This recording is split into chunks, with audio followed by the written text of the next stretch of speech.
He's been called a Victorian Indiana Jones. He collected over 100,000 biological specimens. He explored the Amazon. And he lived with headhunters. Alfred Russel Wallace was one of the leading naturalists of the 19th century. He shares credit with Charles Darwin for discovering the theory of evolution by natural selection. But if Alfred Russel Wallace tried to talk about his views in a science class today, he would likely be banned.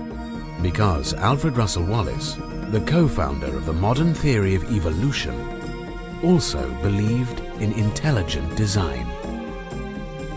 Wallace's embrace of intelligent design is one of the forgotten chapters in the history of science.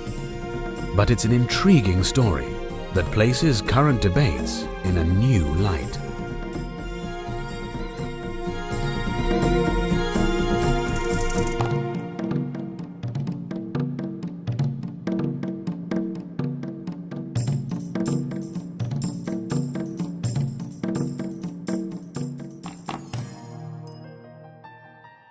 The year is 1869. The place, London. 10 years earlier, Charles Darwin had launched a revolution with his theory of evolution by natural selection. According to Darwin, natural selection refuted the case for intelligent design in nature. It showed how living things that appeared to be designed could have been produced through what was in fact a blind and undirected struggle for survival. Darwin thought his theory of unguided evolution was sufficient to explain all of life once things got started, from the smallest insect to man himself. But now, Darwin's claim is about to be challenged. And the challenger is someone people would least expect. His name, Alfred Russel Wallace, co-discoverer with Darwin of the theory of evolution by natural selection itself. In April of 1869, Wallace makes a shocking announcement in the Quarterly Review, one of London's leading journals. Neither natural selection nor the more general theory of evolution can give any account whatever of the origin of conscious life. We may go even further and maintain that there are certain purely physical characteristics of the human race which are not explicable on the theory of variation and survival of the fittest. The brain, the organs of speech, the hand, and the external form of man offer some special difficulties in this respect. According to Wallace, to produce such exquisite features as the human brain, evolution required guidance by what he called an overruling intelligence. Darwin is shell-shocked by Wallace's announcement. Darwin is absolutely aghast. In his personal copy of the Quarterly Review, he writes in the margin of Wallace's statement about the overruling intelligence an emphatic no with big exclamation points. And then he writes back to Wallace and he says, I can't believe, in effect he says, I can't believe that this was coming from you. And he says, EU, your miserable friend Darwin. I mean, in other words, Darwin wanted nothing to do with even this faintest hint of an overruling intelligence, that he was strictly bound by his sort of rule of methodological naturalism, and that Wallace had overstepped the bound. Well, from that point on, they remain cordial, and they certainly correspond with one another extensively. But Wallace never really, he sort of becomes, as Ross Slaughton says in his biography, a heretic in Darwin's court.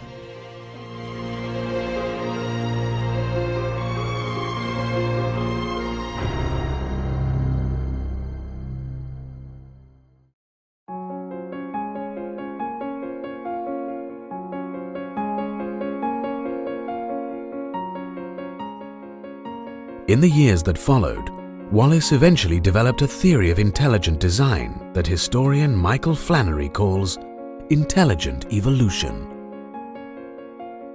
Wallace's theory of intelligent evolution was a belief in common descent that was directed, that was detectably designed and purposeful. Wallace's conversion to intelligent design was grounded in science rather than religion. Alfred Russel Wallace did not come to his views of intelligent design or intelligent evolution from theistic ideas or for a search for a theistic explanation. What he did was he argued what was the central principle of natural selection. The central principle of natural selection was the principle of utility. The notion that no animal will ever acquire any attribute unless it affords it an advantage in the natural world, a survival advantage.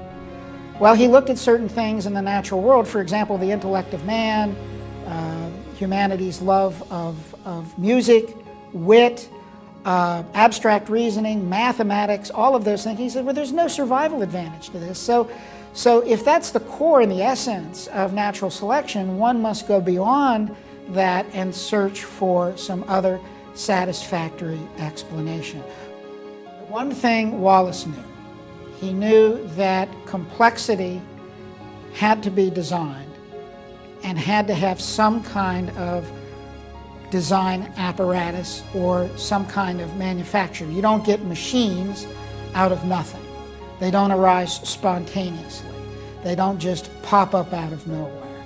So they have to have some kind of intelligence, or as he would sometimes refer to it, an overruling intelligence or a mind behind these complex apparatus in nature. And so he was just making a logical inference, not from a gap in the evidence, but from a need to explain something that the natural selection model was incapable of explaining, and that was certain aspects of complexity. Complexity of the cell isn't explained by it, the complexity of the human mind isn't explained by it, and quite frankly, the origin of life isn't explained by it. I mean, natural selection has to have something to work upon. So when you look at those things, how does complexity arise? Well, Wallace knew, just as we know, that complexity doesn't just arise. And remember, Wallace had witnessed the dramatic demonstrations of Louis Pasteur against Félix Pouchet and absolutely demolished spontaneous generation. The idea that, you stick some, hay in a vat and, it just spontaneously generates these little microscopic creatures. Well, what did Pasteur tell us? Life begets life. So the idea of spontaneously generating things out of chance and necessity was thoroughly uncompelling for Wallace.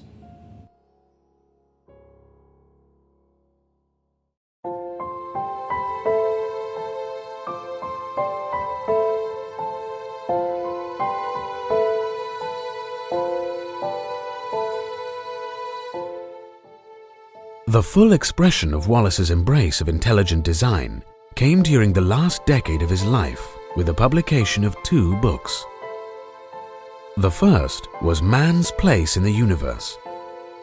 Here, Wallace went beyond the Earth to consider the evidence for intelligent design in the universe as a whole. He, in the Man's Place in the Universe, says that man holds a special and unique place. And we know that by looking at the requirements for complex biological life, the position of the Earth not only in the solar system, but in the galaxy itself. He did not have the modern Hubble telescope to tell him about the Big Bang theory of the universe, nor did he have the modern observational techniques of astronomy. But he did have, again, logic and inference. And he knew that the many, many cataloged requirements for complex life to appear on the Earth was probabilistically demanding of something unique. But Wallace's most important work in favor of intelligent design came 3 years before his death. It was titled The World of Life. Over 400 pages, it was Wallace's magnum opus, a grand synthesis of his half-century's work in the topic of evolution. By now, Wallace had concluded that intelligent design was pervasive throughout nature, and that guidance was required not just for the development of man, but for nearly everything. In the minutest cells, in the blood, in the whole earth, and throughout the stellar universe, there is intelligent and conscious direction. In a word, there is mind. Wallace was especially fascinated by what he called the mystery of the cell. The cell is not a mere particle of protoplasm, but is an organized structure.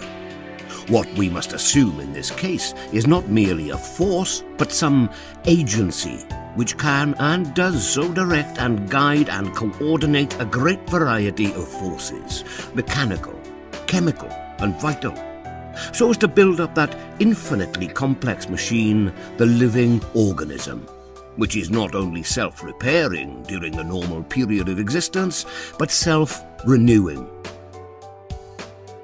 self-multiplying,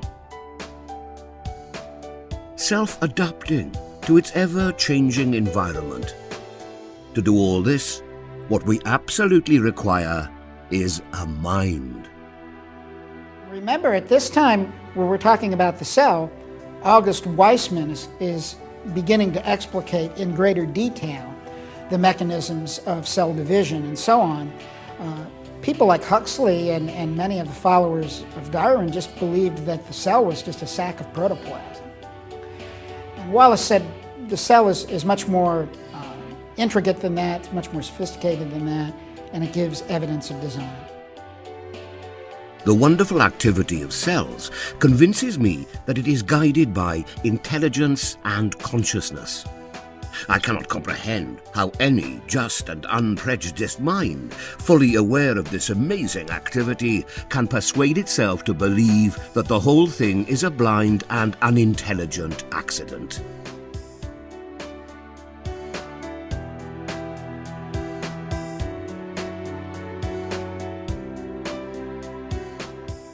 Wallace also marveled at the wings and feathers of birds. He also used the example of the bird's feather and wing and constructed it as an interlocking mechanism that had to work in a certain way. And each of the parts had to work and function properly, or the feather itself failed to serve its purpose. I almost think a feather is the masterpiece of nature. No man in the world could make such a thing, or anything in the very slightest degree resembling it. Someone has said that a single feather from a heron's wing is composed of over 1 million parts. The quill is socketed, held together by little contrivances in the nature of hooks and eyes. It is of a material so light that a finger can twist it out of shape. But if it gets pierced or separated by any slight blow, it becomes quickly reunited and restored. Watch a bird sailing high above the earth in a gale of wind, and then remind yourself of the lightness of its feathers. And those feathers are airtight and waterproof, the perfectest vesture imaginable. The bird's wing seems to me to be, of all the mere mechanical organs of any living thing, that which most clearly implies the working out of a preconceived design.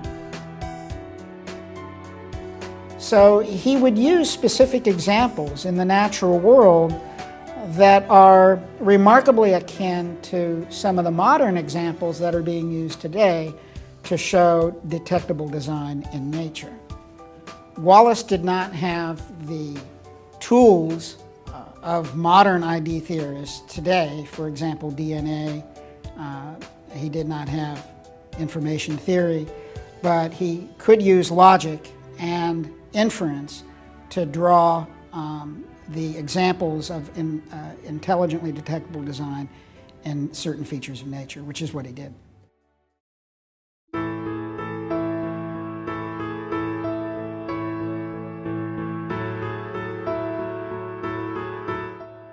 Alfred Russel Wallace breaks the stereotypes usually associated with intelligent design today. There are those who say you cannot believe in intelligent design and be a scientist. If that were true, then Alfred Russel Wallace would never have been considered the father of biogeography. In the seminal work on the geographical distribution of animals, which he published in 1876, after he had already bolted from Darwin in 1869. A good deal of his work took place after his embrace of intelligent design, and some of his most important scientific works, which would put him on the map as a leading scientist, were a product of those post-intelligent design years. Nor did Wallace fit the stereotype of a right-wing Christian. Alfred Russel Wallace is a very inconvenient historical figure for those who would want to caricature the intelligent design movement as a bunch of right-wing creationist Christians. Wallace wasn't a Christian. He wasn't within that context a creationist. He didn't subscribe to Scripture. And he wasn't by any stretch right-wing. In fact, he was a declared self-avowed socialist. He believed in land nationalization and a whole host of other progressive, might say left-leaning political views. So this idea that all believers in intelligent design are sort of right-wing, Bible-thumping creationists is belied by the fact that virtually every aspect of Wallace's life and career goes against those notions. This from the very co-discoverer of natural selection itself. So what is Wallace's relevance for us today? Alfred Russel Wallace's greatest legacy to science is to give us a different view and a different perspective of what science is and how science should function and operate. That legacy that Wallace gave us, unfortunately, has largely been forgotten.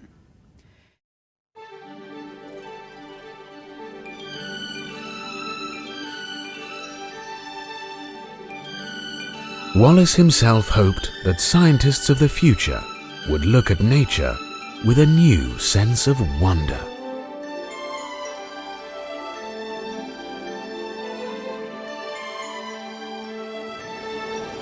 The more deeply men reflect upon what they are able to observe, the more they will be brought to see that materialism is a most gigantic foolishness. Everywhere we look, we are confronted by power and intelligence. The future will be full of wonder, reverence, and a calm faith worthy of our place in the scheme of things.